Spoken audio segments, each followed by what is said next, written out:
Welcome to another episode of Jaguar Journeys, where we get to talk about all things having to do with the development of our national university, the University of Belize. This particular episode is called Faculty Fusion, and that's because we are going to be sitting with members from our different faculties who are drivers of innovation and who have, really been focusing their efforts in striving for academic excellence and, of course, strengthening our programs that are offered. So we have a member from the Faculty of Education and Arts, the History Department, to be specific, who's going to talk to us about why you should consider coming to the University of Belize as a history major. Hi, Delmer. Thank you so much for joining us tonight. Hi, it's a pleasure to be here. I am Delmer Tzib, a history lecturer in the Faculty of Education and Arts. I've been here, actually, I just came here, but I have a background of teaching history for 10 years. This is my 10th year, so I'm very excited to be here in a new phase of my career and also continuing to expand the horizons, not only for myself, but also for the students. Right. And so, speaking of students, we really want to, at all times, ensure that we have a platform where we have the representation of not just our faculty or invited guest experts, but also our students. So today we have in our midst. My name is Jenny Mendez. I'm a history student currently doing my last semester. I started back in 2019 and it has really been a great journey. Welcome, Jenny. And so, as I mentioned earlier, we're making a bid for history. And so I think we can get the conversation started with the first question, Delmer. Why do you think anybody should think about coming to UB to study history as a major? Well, I think one of the first questions that anybody has, even from a child, is who am I? And innately, when you study Belizean history, you're studying who you are, not only as an individual, but as a community and as a nation. In order for you to be rooted and contribute towards Belize, it is important that you know that background. And when I mean who you are, I am not only talking from that individual standpoint. What I'm talking about is looking at the nature of our institutions, our systems, in order for us to understand where we are today. For example, why are we going through a constitutional review? Why is it so important? Why do we even have a faculty dedicated to study history? Obviously, there are answers to those questions that relate not only to the classroom, but also to the nation. We speak about sustainable development, and one of the goals, actually, or one of the actions that the movement towards sustainable development has done is precisely to focus on history. Because in order for you to develop your nation, you need people that really care for the nation. Of course. I can have a PhD, I can have a master's, or even have postdoctoral research. If I am not rooted and if I am not, or if I have not developed that love for my nation, then really any offer out there will attract me. But Delmer, how do we engage our present and future generation? Where do we start to try and inculcate these important values of nationalism, of patriotism? And I'm asking this because I have some very dear friends of mine who are Jamaicans and who are just so proud to rep their nationality. And I'm not talking, it's not just something that happens during independence celebration and all of these things. It's beyond that, but it's just a very strong sense of identity as a proud people. And I've always admired it and wondered, like, what are we not focusing on as a people that might just be able to give us perspective, on developing that we-ness or that ourness, as a proud people, as proud Belizeans? Well, I think that one of the major things that we need to note is that we inherited a system from the colonial, a colonial education system. And up to the 1960s, there were some attempts to include Belizean history and that identity of we-ness or ourness within the formal education system at the primary school level, which came in the form of social studies. Right. By and large, I think that although it was a very good attempt, more needed to be done. There isn't, to my knowledge, a course that is dedicated to history in the history of the education system within the primary school and secondary level that talks about Belizean history specifically. There are courses that merge different topics of Belize in one course. And perhaps that analysis is something that needs to be explored. And actually, right now, the government is implementing Belizean studies in the primary school and in the secondary level.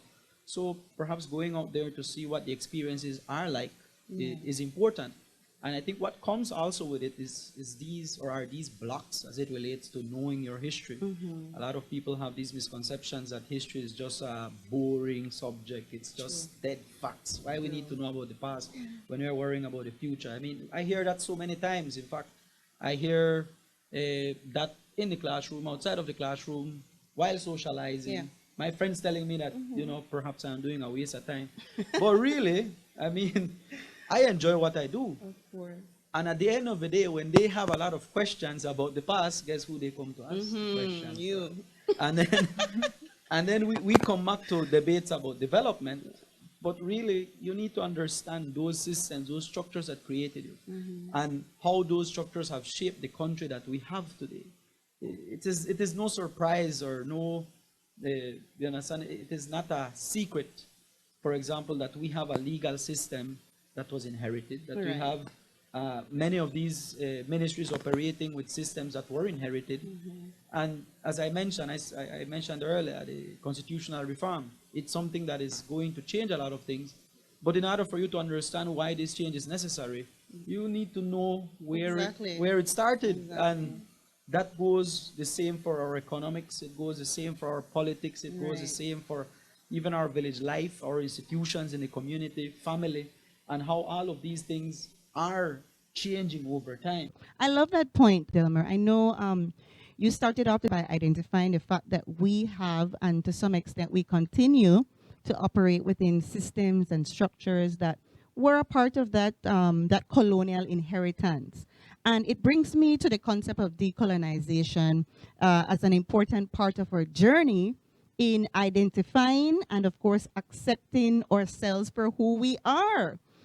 Intelligent, beautiful, talented people.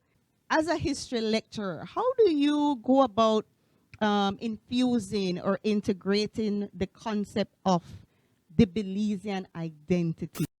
Well, I think one of the first things that we need to understand, and it comes from the perspective of decolonization as well, is that education is not only within the formal classroom. Right. What I try to bring into the classroom is a lot of problem-based learning, of asking the students to solve problems, to go back into the shoes of those leaders that were back then. Let's say Judge Price, everybody.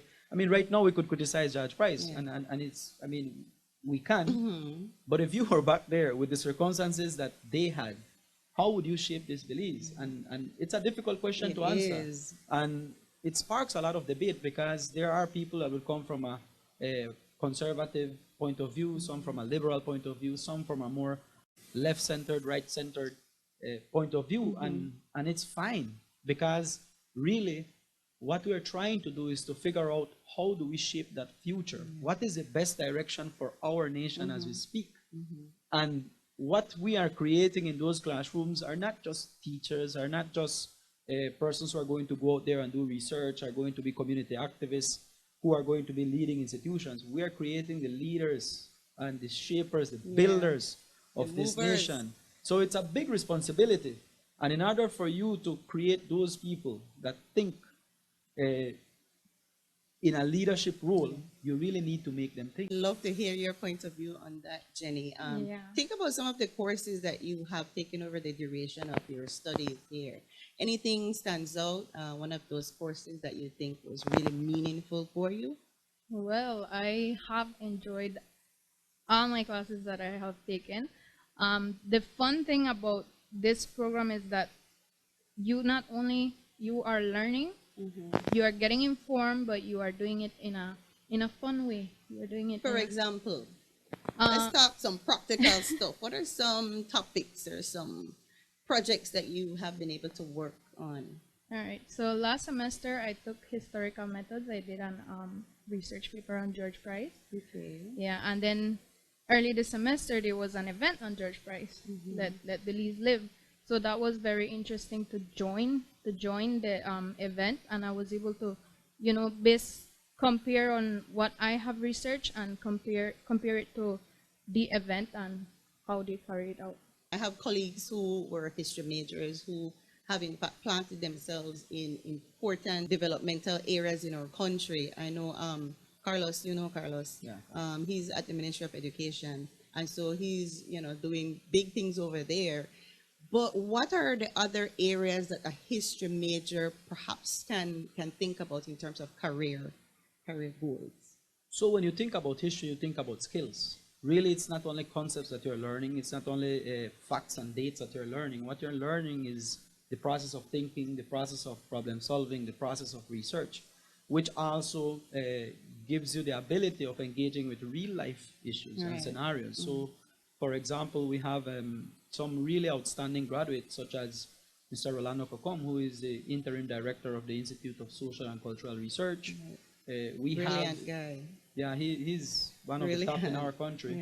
Yeah. We also have a lot of our students. We have Miss Novello, I cannot recall her, Miss Vianney Novello. She recently came back from studying as well, because a bachelor's degree at UB gives you a ticket directly into law school. And that's what I want us to talk about. That's what I want us to talk, because there's this misconception, that a history student, oh, you're just going to go into the classroom and teach, which is far from the truth. And teaching isn't bad either. It is not, certainly not. But it is a beautiful profession. profession. We don't want to limit our students, right? We want to really expand their opportunities. Well, there are other persons who are also involved. For example, I know of past colleagues who were at the Human Rights Commission. They were dealing with issues that related to refugees, to abuse, and all other aspects that are in Belize.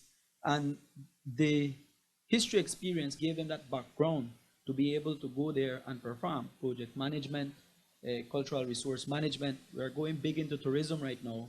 It is one of the things that we also need to discuss. For example, just going into the communities, visiting an archaeological site, yes, that's great. But authentic experiences come from also meeting the people, meeting the Maya communities of today, their cultural expressions, their cultural experiences. And all of that also requires a sense of sensitization to these communities, the multicultural aspects of Belize, and all of that can be gained through a history degree. Indeed, Delmer. I am all for the approach of education as a driver of change, because I believe if we don't inform our citizenry, then we allow the gap to widen. Are there any efforts in the courses that you run that has any form of public outreach? We do. We are, well, actually we have designed some posters, so we are going to be promoting our program a lot more. We have designed some shirts. So this. I didn't get a shirt, Delmer. Well, we are in the process of ordering it, but Okay. one of the things that we want to tackle and quote unquote fight. I don't like to use the word fight, but but is this misconception that history is boring? Yeah. It's for boring sure. if you make it. You could make English boring. You could make Anything math boring. boring. Anything could be That's boring. right. If That's you already right. come with a misconception that it's boring. And I can tell you, throughout the years, I had for example, last semester, I had a class, 2-hour class. And one of my students, after 2 hours and a half of class, said, whoa, the class is over. Yeah. This is history is supposed to be boring. And I'm like, it's boring if you make it. And we are going to finish this conversation. But first, we need to hear a very important message coming from our national university. Please don't go too far. We'll be right back. If you're watching this, it means you have a big decision to make. You have to choose a program wisely. So choose a program that equips you with the psychical survival gear needed for the 21st century, that affords you powers of discernment so that you can recognize and engage with reliable sources of information, that provides you with transferable skills in research, writing, and communication that are valuable no matter your specific industry. Choose a program that provides much of joy, but more importantly, lasting value.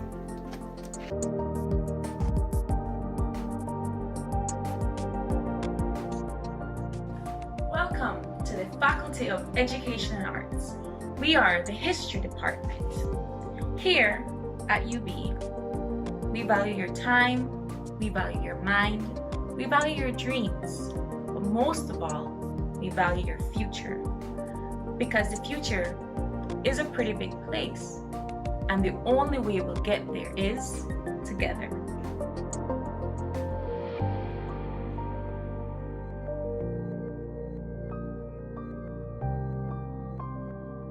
Hi, my name is Kenna Chun. I am 20 years old and I'm currently pursuing my bachelor's degree here at the University of Belize, specifically in history.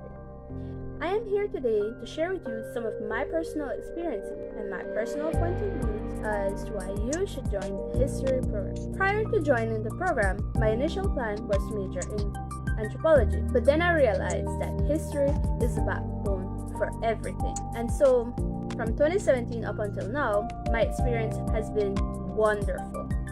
The experience in writing, researching, and being social will surely help you as an individual. I am a very shy person, and here I am today, doing a video, speaking my mind, being proud of who I am, wearing my camisa. And this is because the people that I've surrounded myself in the history program has taught me so much.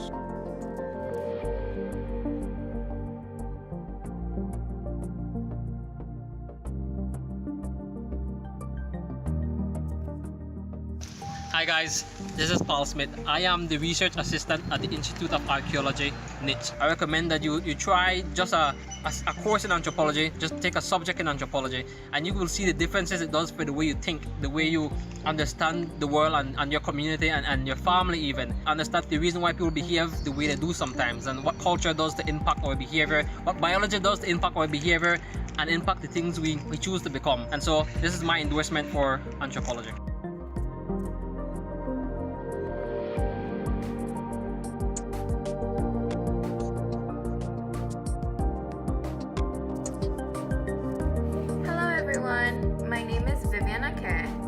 I'm 17 years old and I am a full-time student here at the University of Belize. Today, I'd like to talk about the anthropology course that has become available to us as of this semester. It is one of the most eye-opening courses I've ever been able to take. I absolutely enjoy this course, and one of my favorite learning aspects has been learning about our evolution as humans. This has made me feel more connected as to who I am as a human, and the knowledge I have gained from this course is something that no one could take away from me. It's honestly such an amazing course to enter because you learn about who you are biologically, who your ancestors were, and who we could eventually be. I encourage you all to consider entering into this course next semester. It has brought so much clarity for me as an individual.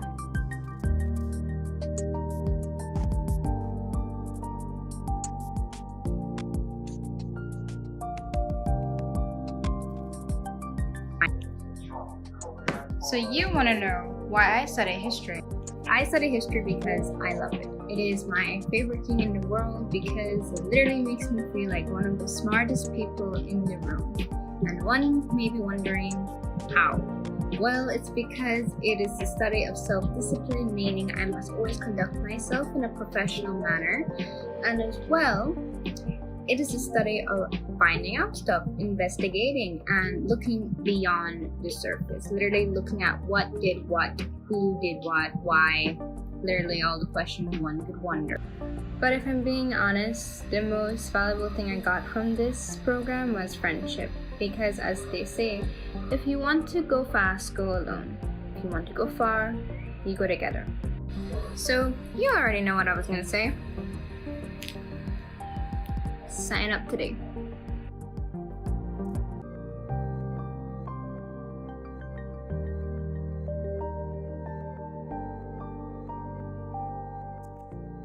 Hi, my name is Abby Kadoy and I'm currently reading for the MPhil in Social Anthropology at the University of Oxford. If you're watching this, it means you have a big decision to make, and I hope, like me, you'll choose the University of Belize. I did my undergraduate studies there in the English department, where I had a great cohort, supportive lectures, challenging coursework, and boundless opportunities. I didn't just grow academically, but I was able to pursue my interest in activism and humanitarian aid. I hope that the University of Belize is a place where you can grow, and one day you can build Belize.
And welcome back to Jaguar Journeys. We are halfway there, folks, and today we're joined by our history lecturer, Mr. Delmer Tzib, and history major, Miss Jenny Mendez. And if you didn't know, we are making a bid for history today. That's right. We're looking at history as a potential area of study at the University of Belize. And if you've missed the first half of this great conversation, no worries, no fret. We're available on YouTube at Jaguar Journeys. So we left off before going on break talking about the notion of history as being a very boring subject. And so, Jenny, I thought that I would ask you perhaps to start off our second segment by talking to us about any experience, perhaps out of class experience that you might have had that would really create a different vision of history as anything but boring. Well, actually, yes. When I was in high school, I got introduced to the archaeology work. So I went an entire summer working on excavation. So yeah, it's in the field work. It can be a lot of work sometimes. It can be tiring, but it's fun.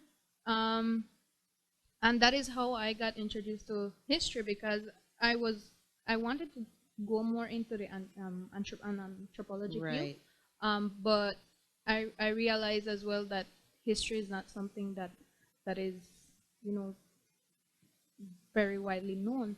And me myself going in high school, I had no idea about history being taught at my school.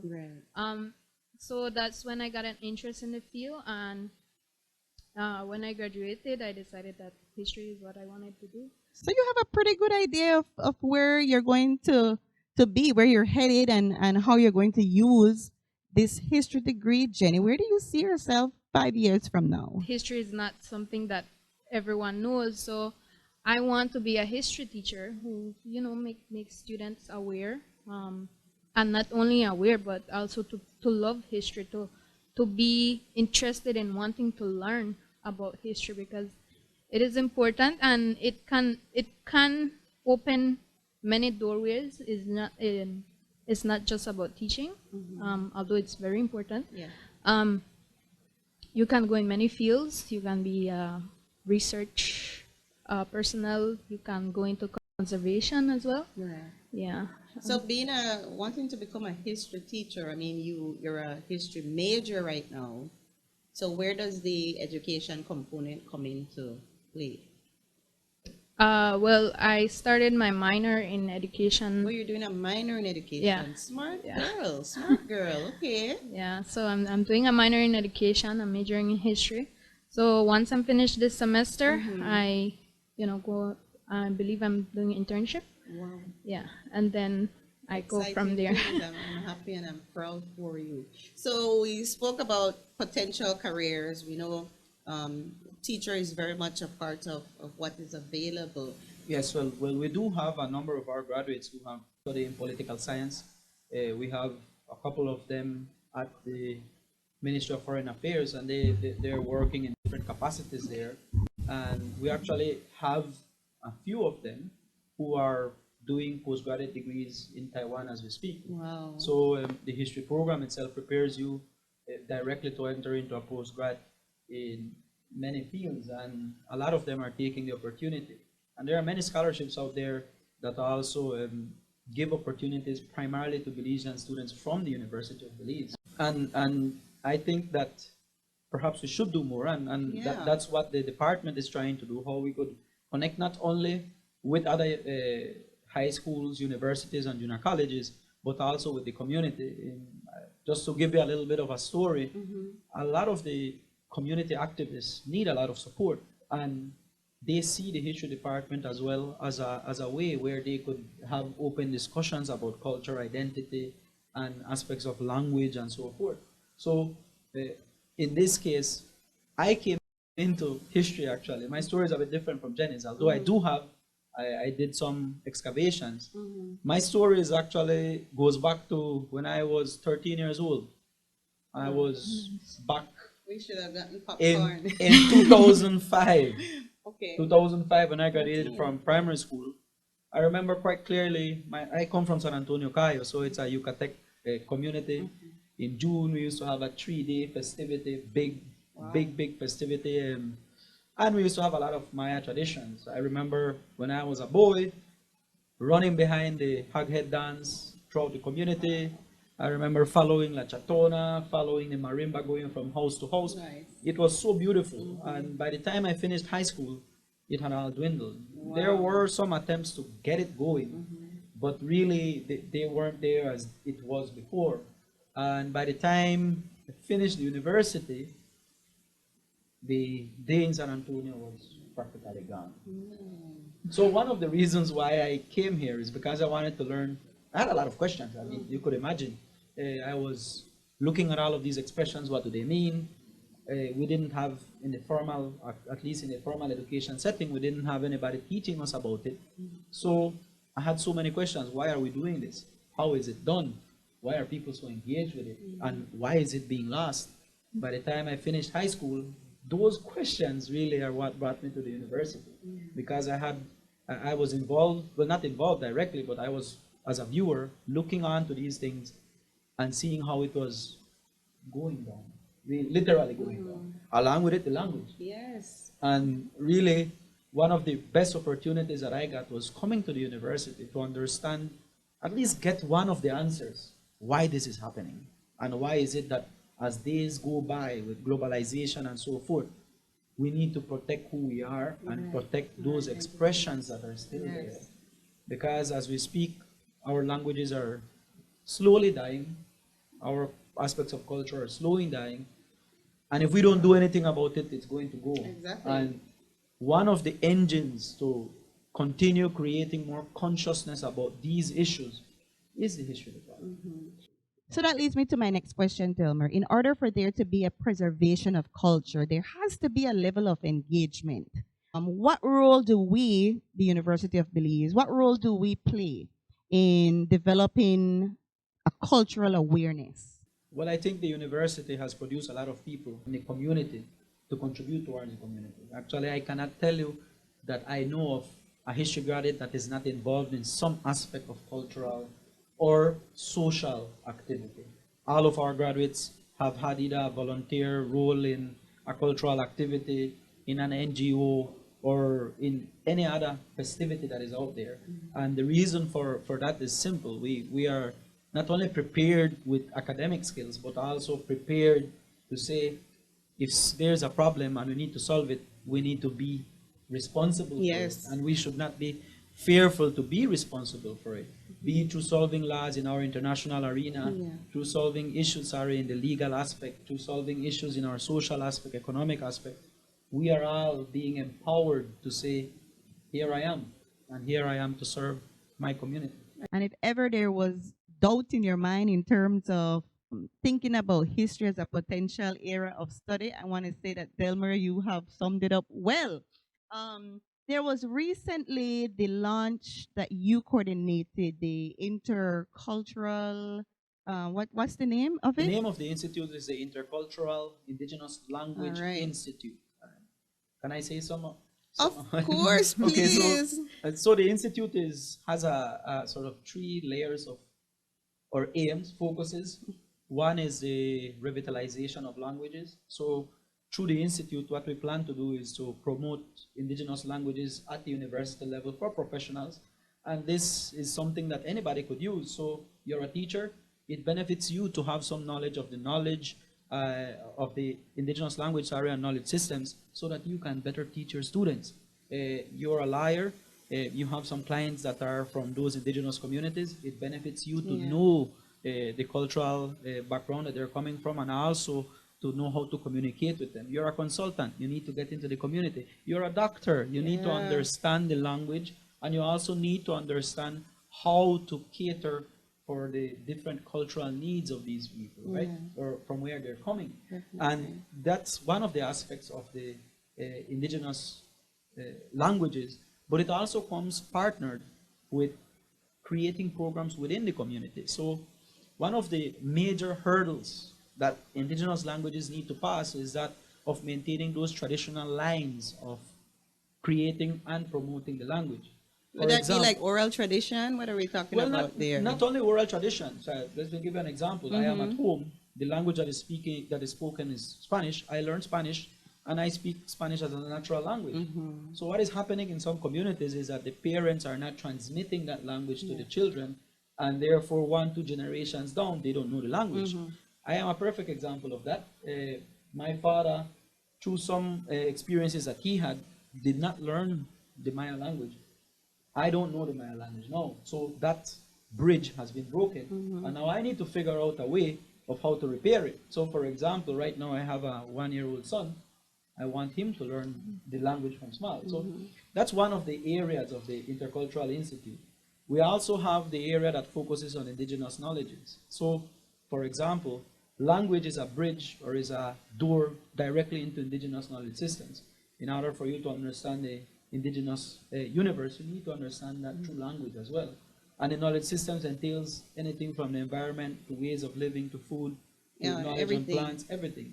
But there's also another layer to that, and the layer is the indigenous students at our school. We need to cater for some of their specific needs as it relates to language, to other needs as well. So that's really what the Institute is all about. Again, it is tackling one of the needs, which is to focus on that important aspect of human capital, which is important for the sustainable development. You've said a mouthful, Delmer. Like you, I too have Mayan ancestry, but I was never exposed to that part of my heritage, which is oftentimes the case when you're born into, a mixed ethnicity. So I definitely can share in the perspective, and I'm saying that because of the opportunity that this institute presents, not just in providing agency for our indigenous student population, but I think it offers a wonderful opportunity for the general student population in terms of being able to educate and inform our students about important aspects when it comes to our indigenous communities. That's one of the bases of the Institute. If you notice intercultural, what intercultural means is that it's not exclusive. It is something that is open to everybody, and although the focus, at least for the beginning, is this, the focus has to be primarily with the excluded, the groups of people who have been excluded historically and by the colonial system and also even by the state, right? We have had experiences, and history shows it, where many of these communities have been totally marginalized. They have limited access to services and so forth. So for an institution, and also I would say a nation of the 21st century and moving forward, we need to see how we could also address all of these issues. And that's where it takes the university, it takes national level, the government, but most importantly, it takes the people. I want to chime in here. We're getting ready to wrap up, guys. Anything you'd like to say, Jenny? Well, the same thing with the language. You can see how it's being lost, and I have an example like with me and my brother. Our father is my father is his biological father, not my biological father. Okay. He's a Maya man. We grew up together. We grew up in a cotton tree village, and I am able to speak Maya, Wow. but my brother Can't. can't. Yeah. So you Very see same how thing you're talking about. how Delmer. it's Yes, lost, yeah. Yes, yes, indeed. Any final comments I you'd didn't like know to? she could speak Maya. But There but you it's go. good. Mopan Maya. More fun. Okay. Yeah. Any final words you'd like to share with your and remember we're targeting our potential students. UB is the place to be. Reconsider coming to UB and majoring in history. Well, my final words are that there are no final words to talk about history. Right. You can always speak history anywhere, everywhere, in any place and any space. And it is important that you realize that history is everyday life. It is everything you see, you touch, your reality is history. And what we're doing here at the university is making it even more relevant through practical experiences, archival work, oral history research, and all of these things that perhaps needs to be concentrated on, primarily because we still need to do more. There's so much to do in Belize, and you could be part of this process of not only earning a living, but participating directly with the development of your nation.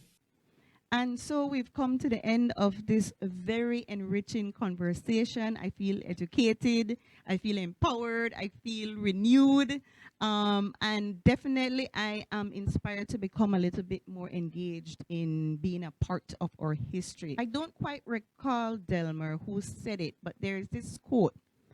Jenny, maybe you've heard it already too. To know your future is to know your history. So if you're a potential student and you might have gained a different perspective on history as a potential career path here at the University of Belize, we want to encourage you to reach out to us via any of our social media platforms. Feel free to DM us, ask us any question that you may be thinking about right now, and we are definitely going to respond to you. Folks, I don't know who said that history is a boring era of study. I've just enjoyed a wonderful time with Mr. Tzib, talking about everything having to do with history as an incredibly engaging major here at UB. But with all good things, we must come to an end. Before we close out, I really want to take some time just to shout out our folks over at Beras Apparel for hooking me up with this beautiful Belizean branded t-shirt. It's all about what? They are crazy, but I love their sense of authenticity. It's all about being Belizean. And so we definitely want to take some time and say, if you're interested in getting a tea like this, jump over on their Instagram page, folks.